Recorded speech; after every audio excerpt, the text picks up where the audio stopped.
Hey, it's Wes. I appreciate you all tuning in. And this particular video, of course, is the Why to Play Black part of our Why to Play series. And basically, the entire point and purpose of this is to give a quick rundown, not necessarily fully going into the depths of all the various covers, but to give you a good reason why black is a good color to play. Of course, we've already touched on white, and we talked a lot about the aggro portion of it.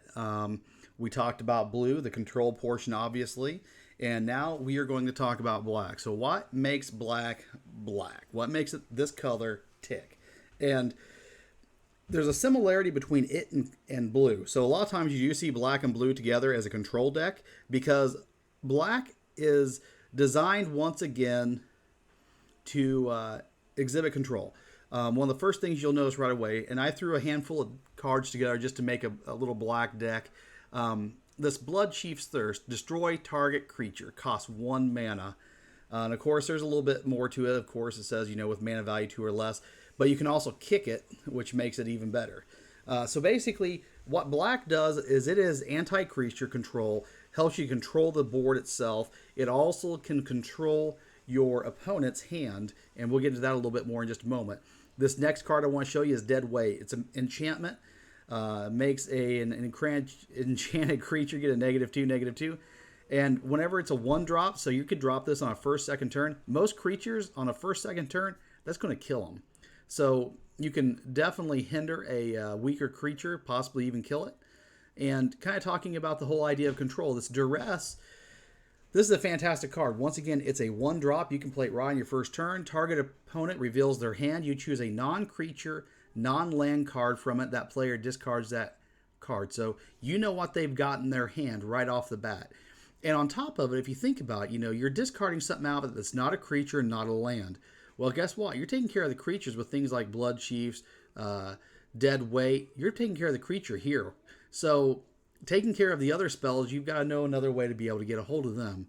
And that kind of brings us now to the creature side of the black decks themselves. The creature side, there's a lot of variation, but the ones I'm going to show you is basically very, very simple. Black has got a lot of graveyard manipulation. What that means is this. This creature costs 1 black. It's a 1/2, but its ability is what's important about it.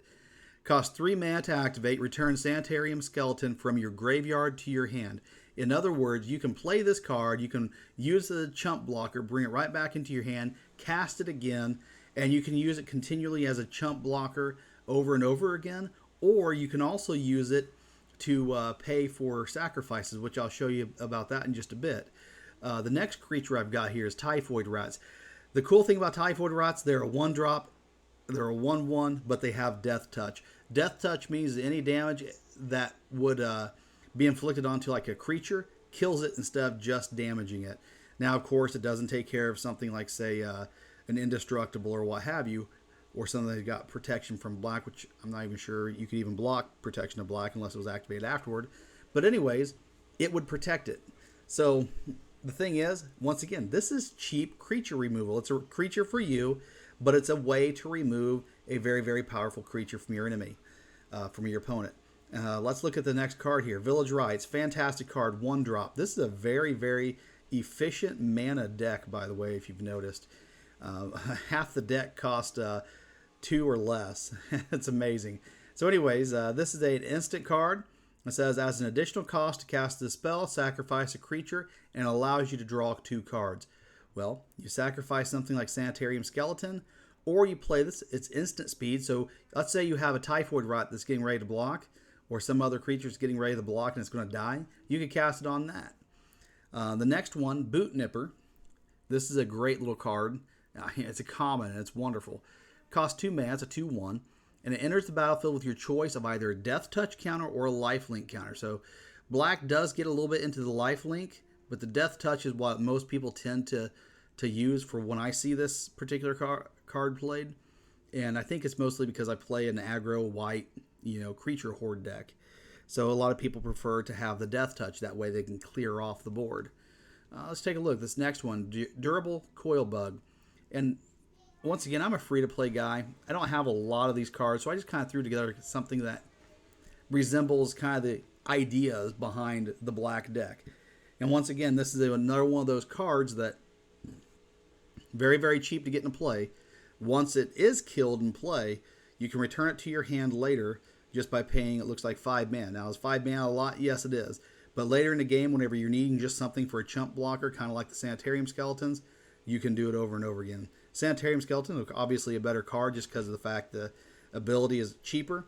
But once again, that's something that's very, very common within the black decks. This next particular card, Heartless Act, you can choose one or the other, destroy target creature with no counters, or remove up to 3 counters from a target creature. That's a very, very powerful, strong card. Just to be able to clear out a creature that's giving you problems for 2 mana, fantastic. If you're going against, say, a green deck and it had like a 10-10 monster in play, you could tap 2 mana and take it out. Fantastic. The next card, Murder. Destroy target creature, costs 3 mana. Once again, phenomenal. So what you're really doing is you're controlling the board with all these cards.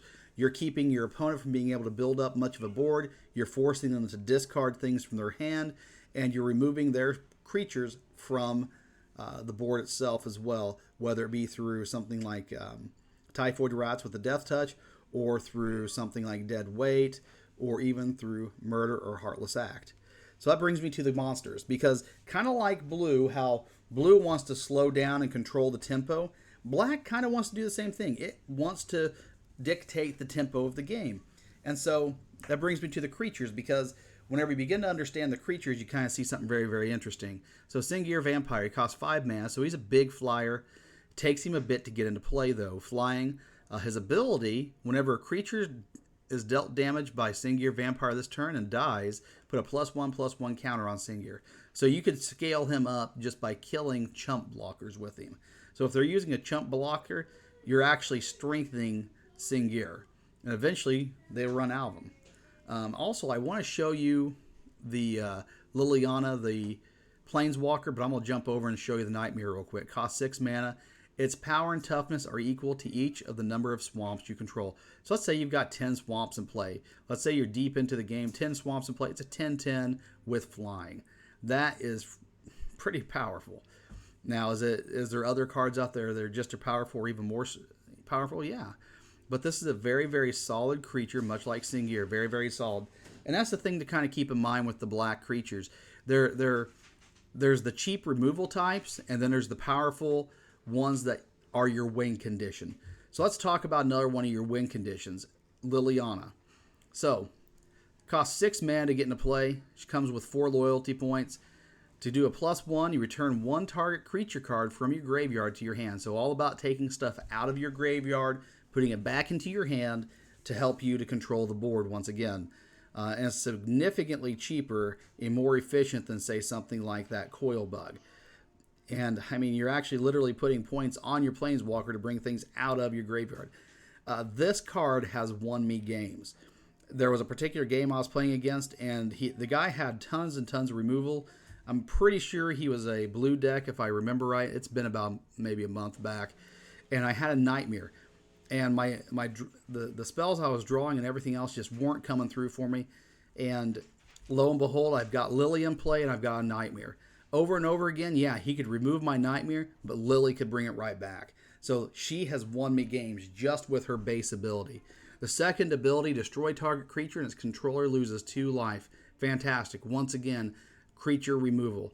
The -7, target opponent loses 2 life for each creature card in their graveyard. If you're going against a creature horde deck, that can win you the game right there. That's fantastic. So you see what the color black is all about. Now, I've just given you kind of the archetype kind of rundown. There are other cards, obviously. I mean, shoot, look at this card. When Grim Physician dies, target creature an opponent controls gets a -1/-1 until end of turn. In many cases, that'll kill a lot of the 1-drop, 2-drops that are out there. Eye Witch, this is a great card right here. Flying, when it dies, you learn, which is part of the Strixhaven release. And just to show you again, Raise Dead. Return target creature card from graveyard to your hand. So anyways, to kind of wrap this video up, black is all about control also. It's just, it does control differently than the color blue. The color blue is trying to control spells coming into play or taking them back out of play. Black is trying to control by removing the board presence of your opponent and also trying to control what's in their hand. And by gaining control, it buys them enough time to be able to get in their win conditions like a Singir or a Liliana or a Nightmare so that they can wrap up the game. Well, I appreciate you tuning in. If you're enjoying the content, of course, hit that like, hit that subscribe, and I hope you have a great day.